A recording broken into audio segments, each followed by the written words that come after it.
adalah merupakan tahap yang sangat dinanti-nantikan, yaitu teman-teman keterima CPNS ya, tahun 2021.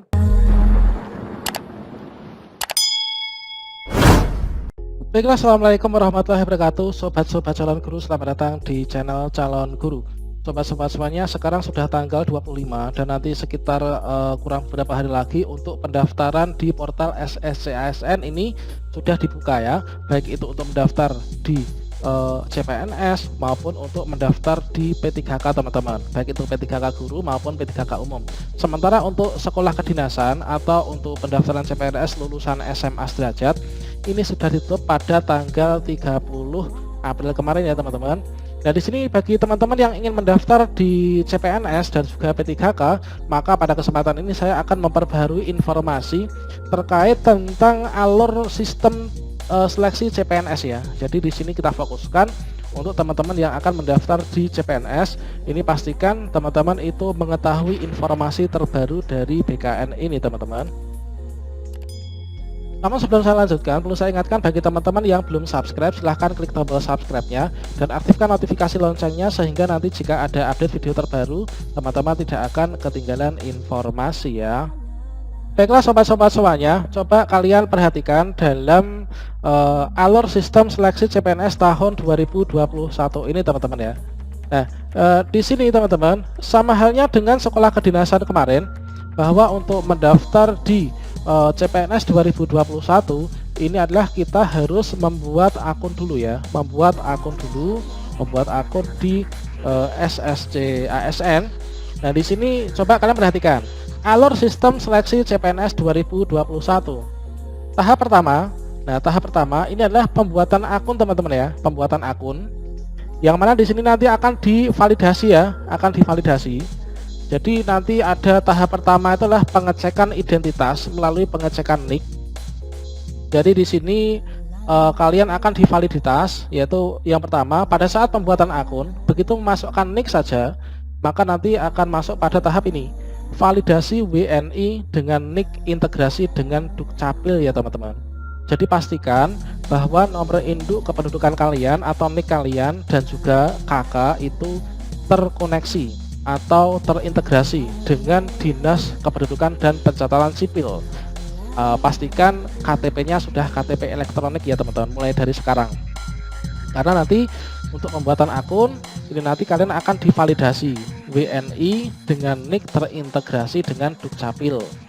Kemudian yang berikutnya validasi usia teman-teman, yaitu untuk mendaftar CPNS itu kan usianya 18 tahun sampai 35 tahun atau sampai dengan 40 tahun pada saat mendaftar pada jabatan tertentu. Yang bisa mendaftar sampai 40 tahun ini apa? Yang lulusan S3 dan juga dokter-dokter spesialis gitu ya misalkan. Seperti pada video saya sebelumnya ya. Kemudian di sini pembuatan password dan pengamanan akun.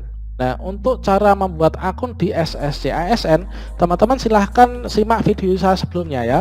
Sudah saya buatkan contoh tutorial cara membuat akun di SSCASN, yaitu kemarin itu untuk mendaftar di sekolah kedinasan tahun 2021 ya. Yang mana untuk pendaftaran pembuatan akun di P3K dan CPNS ini saya rasa tidak terlalu jauh berbeda. Jadi di sini pada saat pembuatan akun, teman-teman ini pastikan kalian nicknya ini terdaftar di Dukcapil dan usianya seperti ini. Jadi kalau misalkan pada saat pembuatan akun kalian nicknya tidak terkoneksi, maka tidak ditemukan gitu kan. Kemudian berikutnya, kalau usia kalian tidak memenuhi syarat, misalkan usia kalian itu 17 tahun lebih 8 bulan misalkan, atau 35 tahun lebih berapa hari, itu nggak akan bisa teman-teman. Kalian nggak akan bisa melanjutkan untuk membuat akun ya. Kemudian setelah kalian berhasil validasi NIK dan juga usia, maka kalian bisa membuat password dan juga pengamanan akun. Berikutnya teman-teman, setelah pendaftaran pembuatan akun ini nanti teman-teman akan masuk pada bagian pendaftaran. Nah, dalam tahap ini maka nanti kalian melengkapi data ya. Yang pertama kalian akan melengkapi data. Jadi pastikan data kalian itu sama persis, sama ya dengan data yang ada di KTP dan juga di KK. Pastikan antara KTP KK datanya itu sama ya, mulai dari nama, tempat lahir, tanggal lahir dan lain sebagainya. Kemudian teman-teman, nanti kalian unggah dokumen ya, unggah dokumen. Dokumennya apa saja yang harus dipersiapkan untuk mendaftar CPNS 2021? Ini sudah saya berikan pada video saya sebelumnya. Silahkan kalian simak ya. Formatnya apa, PDF atau JPG atau apa, silahkan simak. Spesifikasinya untuk ukuran maksimalnya, minimalnya berapa, itu juga sudah ada. Kemudian teman-teman, setelah itu kalian pemilihan formasi ya. Nah, memilih formasi ini tentunya untuk pemilihan formasi ini kalian sudah merancang mulai dari saat ini. Ini erat kaitannya dengan di poin yang ketiga, ini erat kaitannya dengan poin yang ini teman-teman, yaitu dengan unggah dokumen. Nah, ini kalian pilih formasi yang sesuai dengan kualifikasi akademik kalian, disamakan dengan unggah dokumen kalian. Misalkan contohnya kalian melamar guru SD misalkan ya, maaf untuk tahun ini nggak ada guru SD ya teman-teman ya. Untuk guru ini kayaknya semua di P3K. Misalkan kalian ingin melamar di kedokteran ini unggah dokumennya adalah sesuai dengan yang dipersyaratkan nanti pada formasi yang dilamar ya. Kemudian pengecekan mandiri data dan dokumen, ini artinya nanti gini teman-teman, pada saat kalian itu akan mencetak kartu informasi akun, ini nanti teman-teman akan ada yang namanya pengecekan mandiri data dan dokumen. Ini adalah resume ya. Jadi kalian cek resume kalian, contohnya seperti apa, itu video saya sebelumnya juga sudah banyak saya bahas.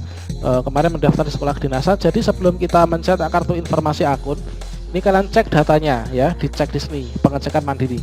Kalau misalkan sudah terlanjur submit, nah oke, kumpulkan, ini nggak bisa diedit.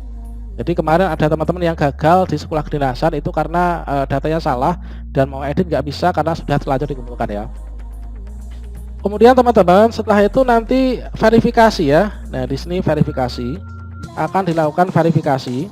Nah, di sini maksudnya adalah verifikasi dokumen berdasarkan persyaratan. Jadi persyaratannya itu dokumennya apa saja, terus dokumen yang kalian upload itu apa saja akan diverifikasi. Sudah sesuai atau belum dokumen yang kamu upload dengan persyaratan yang disyaratkan teman-teman. Nah, ini. Kemudian pada saat tahap verifikasi ini nanti akan ada dua kemungkinan. Nah, kemungkinan yang pertama kalian tidak lolos. Nah, kalian tidak lolos verifikasi kemungkinannya. Kalau misalkan yang kedua ini adalah kalian lolos verifikasi. Kalau misalkan teman-teman lolos verifikasi, maka langkah berikutnya kalian tinggal menunggu pengumuman ya. Kemudian kalau teman-teman yang tidak lolos verifikasi, ini nanti kalian bisa mengadukan pada masa sanggah. Nah, masa sanggah itu maksudnya gini teman-teman, sama halnya sekolah kedinasan kemarin ya. Misalkan pada saat mendaftar sekolah kedinasan untuk mendaftar di perkereta apian, itu ada syarat yang masih salah. Syaratnya itu adalah mengumpulkan format PDF dalam bentuk PDF, yaitu surat pernyataan tidak menikah selama pendidikan. Itu tidak dikumpulkan atau salah mengumpulkannya, uploadnya. Masih ada waktu masa sanggah, yaitu dihubungi oleh pihak dari portalnya, dihubungi di WA kemarin ya. Kan di sini pada saat buat akun itu ada nomor WA, nomor telepon yang disematkan. Ada tulisan yaitu atas nama siapa, kamu kurang upload dokumen ini, silahkan dilengkapi maksimal jam sekian ini. Nah, itu adalah maksudnya contoh masa sanggah itu seperti itu teman-teman. Jadi di sini kalau kalian tidak lolos verifikasi, maka ada masa sanggah, atau mungkin kalian masih mau mengadu, maka nanti jika lulus dalam sanggah kalian bisa lolos verifikasi. Kalau lolos verifikasi, kalian menunggu pengumuman apakah kalian ini lolos untuk maju tahap berikutnya atau tidak gitu kan. Kemudian kalau lulus, nanti dalam pengumuman kalian akan mendapatkan jadwal untuk ikut SKD, yaitu seleksi kompetensi dasar ya. Yang mana di sini untuk seleksi kompetensi dasar ini biasanya, dan ini kayaknya tahun ini masih sama, ini akan ada 3 ujian. Yang pertama ini adalah TIU atau ya TIU itu kan, tes intelijensi itu kan, umum. Kemudian ada TWK, tes wawasan kebangsaan, dan juga TKP, tes karakteristik pribadi teman-teman. Kemudian jika kalian lolos, nah ini kalian sudah mengikuti SKD, maka nanti akan ada masuk dalam tahap pengolahan nilai SKD ya, pengolahan nilai SKD, seleksi kompetensi dasar. Kemudian nanti masuk dalam tahap yaitu pengumuman nilai SKD. Nah, ini teman-teman akan ada dua kemungkinan di sini.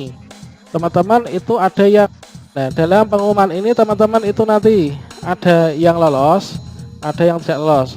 Kalau kalian lolos dalam SKD seleksi kompetensi dasar, ini nanti teman-teman akan masuk ke SKB. SKB itu seleksi kompetensi bidang ya. Nah, seleksi kompetensi bidang, yang mana SKB itu apa saja yang ditanyakan, itu nanti disesuaikan dengan formasi yang dilamar. Misalkan kedokteran, itu juga terkait dengan kedokteran. Dosen juga terkait dengan dosen ya. Kemudian setelah itu nanti masuk tahap pengolahan nilai integrasi SKD dan SKB. Jadi masuk dalam pengolahan nilai integrasi SKD dan SKB. Kemudian nanti dioptimalisasi formasi. Nah, ini teman-teman. Kemudian nanti pengumuman hasil kelulusan. Setelah itu nanti akan ada waktu masa sanggah. Nah, tentunya masa sanggah itu adalah masa di mana kalian bisa mungkin menyanggah atau mungkin ada yang pengaduan gitu kan, seperti dulu itu. Kemudian setelah itu nanti masuk pengolahan nilai integrasi SKD SKB. Kemudian nanti pengumuman hasil seleksi ya, pengumuman hasil kelulusan akhir. Kemudian pengumuman kelulusan instansi sesuai dengan instansi yang kalian lamar teman-teman. Setelah itu nanti pengusulan penetapan NIP CPNS ke BKN. Setelah itu nanti penetapan NIP. Nah, ini teman-teman alurnya perlu kalian ketahui bersama ya.